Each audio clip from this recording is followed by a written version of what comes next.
Pois é, duas faixas têm se destacado quando o assunto é empreendedorismo inicial no Brasil. Estou falando de faixas etárias, população de 35 a 44 anos, e aqui abrange dos 55 aos 64 anos.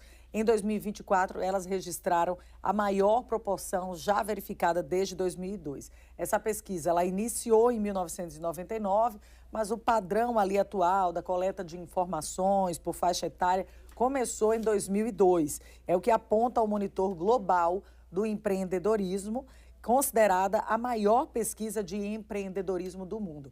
A gente convidou aqui no nosso estúdio o Júnior Endres, é porque é tanto R, né, na pronúncia, analista do Sebrae Alagoas, brincadeiras à parte, seja muito bem-vindo, Júnior. Explica pra gente qual é a tendência do momento que a gente vive hoje em relação ao empreendedorismo jovem. Olha, essa pesquisa é importantíssima para a gente analisar o cenário do empreendedorismo no país e comparar com os outros países que dela participaram, né?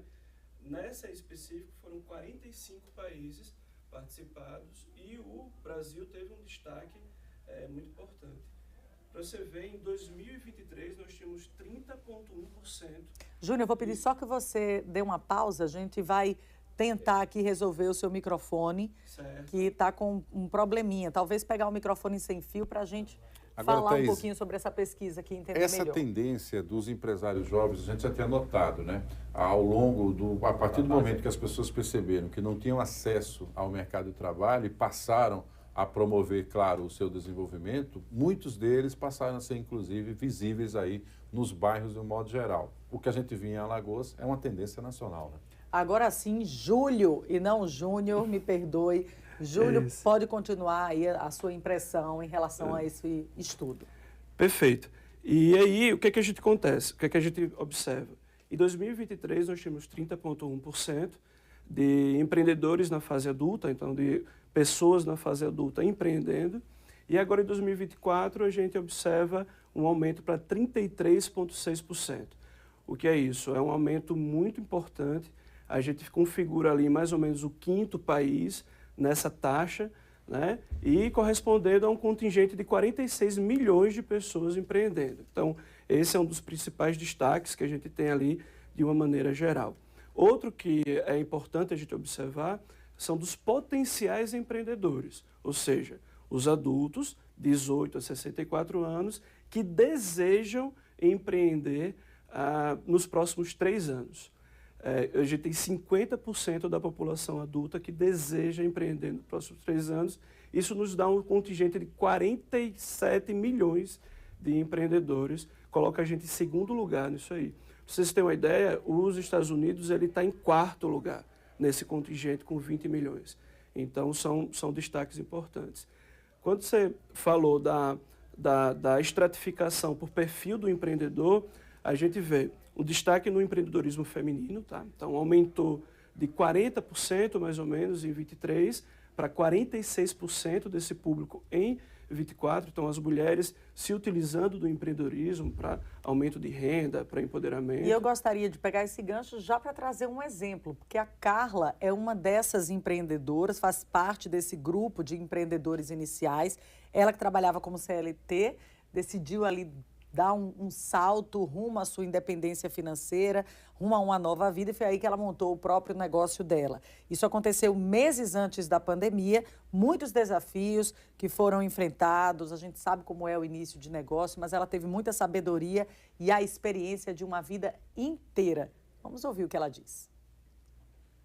Minha vida antes de empreender, ela era extremamente metódica e extremamente cheia de pressão, né? Eu trabalhei muito tempo em empresa privada e aos 50 anos eu resolvi que eu queria empreender. E aí entrei no ramo de alimentação e hoje no mês passado nós completamos 5 anos de negócio e assim, hoje eu tenho uma qualidade de vida. Né? Depois de 50 anos eu descobri que era possível ter qualidade de vida junto com o empreendedorismo. Não me arrependo, né? Mesmo tendo todas as dificuldades de qualquer negócio, e aconselho as pessoas as mulheres que têm vontade de empreender, a acreditar no sonho. Porque para que ele se realize a gente tem que acreditar, porque as dificuldades vão acontecer, mas se a gente acredita, a gente vai de novo, recomeça e dá certo. Eu não sei se mais organizada, mas ela é mais detalhista. E eu vejo hoje muitas mulheres abrindo seus negócios, tomando as chefias, e isso tem criado um clima mais humano nas relações, né? E nos negócios. Eu acho que a mulher, sim, por ela ter 1000 papéis, né? Ela é mãe, ela é dona de casa, ela é a trabalhadora, ela é quem enfrenta o desafio mesmo. Então, eu acho que isso dá uma visão maior para ela. Então, eu acho que as mulheres estão ganhando um espaço que já era delas. Elas só estão agora ocupando. Muito bom, personagem maravilhoso, né? Maravilhosa. E principalmente que fez a transição do CLT para ser dono do próprio negócio, né? Muita gente percebe ali muitos anos dedicados, às vezes, à empresa, não tem progressão e tira aquele sonho da gaveta e coloca em prática e sem temer dificuldades. Isso é um fator importante também, né, Júlio? Essa empreendedora, ela representa 3 características que a gente vem percebendo, o Sebrae vem notando aí nesse passar dos anos, que é empreendedorismo feminino, então a mulher que toma para si essa responsabilidade do empreendedorismo e toca o seu negócio. Ela é 55+, então é uma mulher experiente, que vem de uma experiência profissional e deseja um aumento de renda, complementar a aposentadoria, enfim, está nisso. E ela trabalha justamente para desenvolver esse fator do empreendedorismo, né? Então, ela representa o que a gente tem de melhor, né? Uma mulher empoderada, 55 anos mais, empreendendo e trabalhando essa oportunidade. É isso que a gente vem percebendo na pesquisa, né? Esse aumento desse público em específico. É um público que está motivado e ele só precisa se preocupar um pouco com as tecnologias digitais. É um público que ainda é um pouco analógico e precisa aí se antenar às evoluções digitais, às novas tecnologias para impulsionar mais o seu trabalho. Mas ela é um exemplo maravilhoso do que a gente vem observando na pesquisa GEM. O passo é real, mas a vida é digital, né? É verdade. Júlio, diante desse estudo, desse último estudo agora, o que você enxerga? Você enxerga uma população adulta, digamos assim, mais confiante para dar o pontapé numa atividade empreendedora? Assim, a gente encontra uma população adulta esperançosa no empreendedorismo. Essa pesquisa também traz os principais sonhos dos brasileiros, né? Primeiro, ter uma casa própria, isso aí se repete em toda a linha histórica da pesquisa. Segundo, viajar pelo país, então atenção turismo aí, turismo doméstico. E em terceiro lugar, ter o seu próprio negócio. Então, a esperança desse público adulto em desenvolver-se no empreendedorismo, ela é majoritária. E sim, esse público adulto ele está cada vez mais empreendedor, cada vez mais se projetando no mercado empreendedor e aquecendo o nosso Estado. Hoje é o nosso principal público, né, do Sebrae. A gente tem esse público adulto que a gente atende e o 55+, vindo com muita pujança, com muita vontade de fazer os negócios acontecerem, né, e melhorando de vida. Mais importante é isso, Thaís. Além de ter uma boa ideia, né, ter a perspectiva e compreensão do que é o mercado, contar com o apoio do Sebrae. Porque todos os consultores do Sebrae, eles ajudam, às vezes, até a escolha do próprio ponto. Então, quer dizer, isso é uma coisa fundamental para que quem está começando não se sinta tão inseguro, não vá apenas com a cara e a coragem. O primeiro passo é fundamental. Agora, ter quem te ajude, tem lá no Sebrae, né? É o Sebrae que tem expertise para nortear os caminhos, para fazer um estudo inicial de mercado, dizer não vá por aqui, siga por esse outro caminho.